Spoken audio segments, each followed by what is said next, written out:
Outfit check. Tinignan ko yung weather, mga -8 to -10 ngayon. Pero sana bumaba pa later. So nagta-thermal ako na top. Ito yung dati kong suot sa Marks and Spencer. Effect naman tong ano na to, na top na to. At ito naman nabili ko sa Walmart. And then ito din nabili ko sa Walmart nung sa Labrador City. Ayan, dress siya. Mahaba siya na long sleeves at makapal. And then ito yung nabili ko pa sa Dubai sa Lefties na overcoat. At ito naman nabili ko to sa Marks na Denver Haze na boots. So ito na rin yung sinuot ko papunta para hindi na madami yung namin bagahe.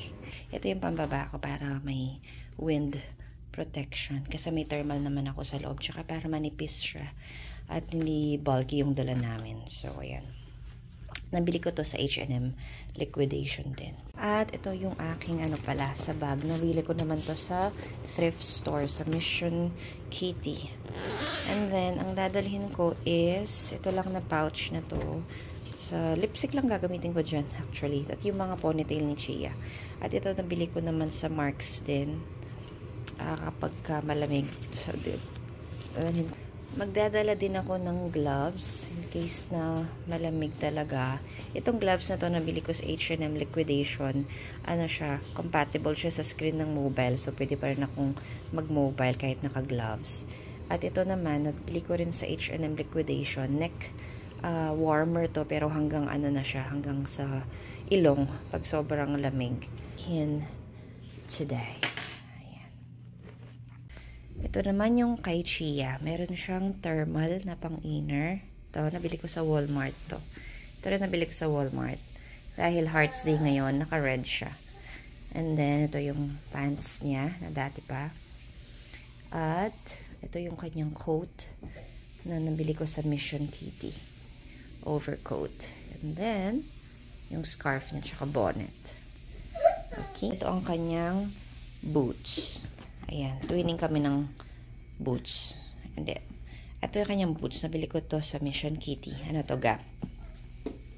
Para sa day 2 namin, ito yung suot ko. Nag-thermal ako sa loob. Plus, ito yung pinang-layer ko sa Shein. Parang manipis lang tong tela niya, pero mainit ito sa katawan. Ayan. And then, etong aking pangmalakasang jacket. Tommy Hilfiger. Favorite ko tong jacket na to kasi very lightweight siya. Maganda yung texture. Hindi siya bulky, pero kaya hanggang -20 pag ito yung suot ko. Meron din siyang hoodie. Basta meron ka pa rin thermal tsaka isang layer sa loob. Pero short lang siya. Hindi siya mahaba. So, hintangan kapag lalabas ka ng pang -20, naka-snow pants ka or like this pants. Nabili ko to sa sa H&M liquidation. Hindi siya ganun ka-bulky at windproof siya at ito. Thermal siya sa loob, pero hindi pa rin siya ganoon ka-fashionable, kaya hindi ito yung sinuot ko. Sinuot ko lang ito pa uwi, pero kung sobrang lamig na -20, hindi pwede yung ganito lang. Ito yung sinuot ko kasi carry bells pa naman eh. So, ayan siya. Ito yung sinuot ko. Kapag sobrang lamig na, hindi kaya yung ganitong pants lang, lalamigin na yung legs mo. So, dapat ka na, yung ganito na pants na na may fleece sa loob. Ganyan.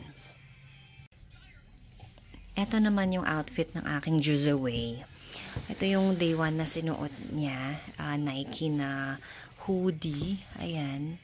Hindi kasi lamigin si Daryl. So, basta meron siyang makapal na jacket. Ito yung jacket niya na CK.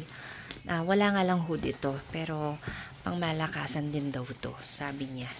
So, ayan ang suot niya. Tapos, nung dito lang siya nag-thermal na pang loob. Hindi siya mapili ng thermal. Habi na sa kanya kahit anong thermal. Ito yung sa Walmart na long sleeves. Tsaka sa Walmart din na pang bottom na thermal ang suot niya. At sa pants naman, hindi ito windproof na pants. Yan.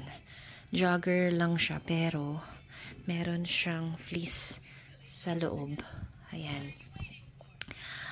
Old Navy. Pero, hindi lang kasi lamigin si Daryl. So, hindi ko masabi kung talagang carry to na panglamig. Di naman daw siya nilamig, sabi niya.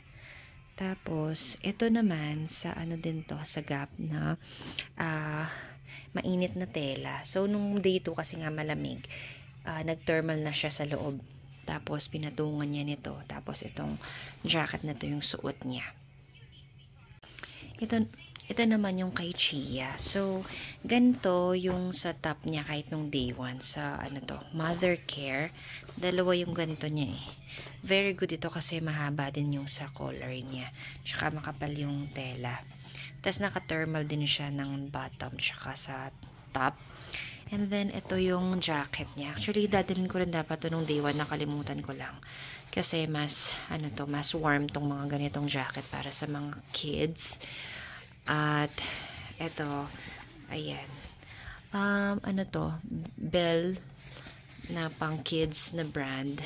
Ayan. Very warm naman ito. Tsaka meron din siyang hoodie.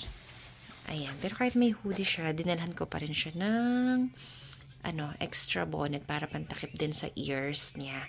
Tapos, ito yung gloves niya na gamit. Pero nilalamig pa rin yung kamay talaga niya sa mga gloves na to. Ayan. And then, naka-pants lang siya, pero dinalhan ko rin siya nito sa pang-travel namin. Ayun, tulad nung sa akin. Para, yung windproof. Tapos, heated din siya sa loob. Yun lang. Maluwag kasi ito sa paa. So, hindi siya ganun nga ka-fashionable. Sige, you can... Where are you going? Nakalitaw yung thermal mo. Let's fix it later. I'm going to Walmart. You're going to? Walmart. Walmart. Doon kasi sa atin, Walmart lang. No. Ito yung kanilang pa-breakfast. Apple juice. Chia, just stay here, my love. May ano kaya? May decaf. Love, what do you want to eat, babe? You want some cereal? Breads. Ano meron dyan, Dad? Babe, be careful may be hot. Ano yan, Dad? Eggs. And then, ano to? Tofu, mga protein. And then this one, beans. Ano? Upo tayo dito.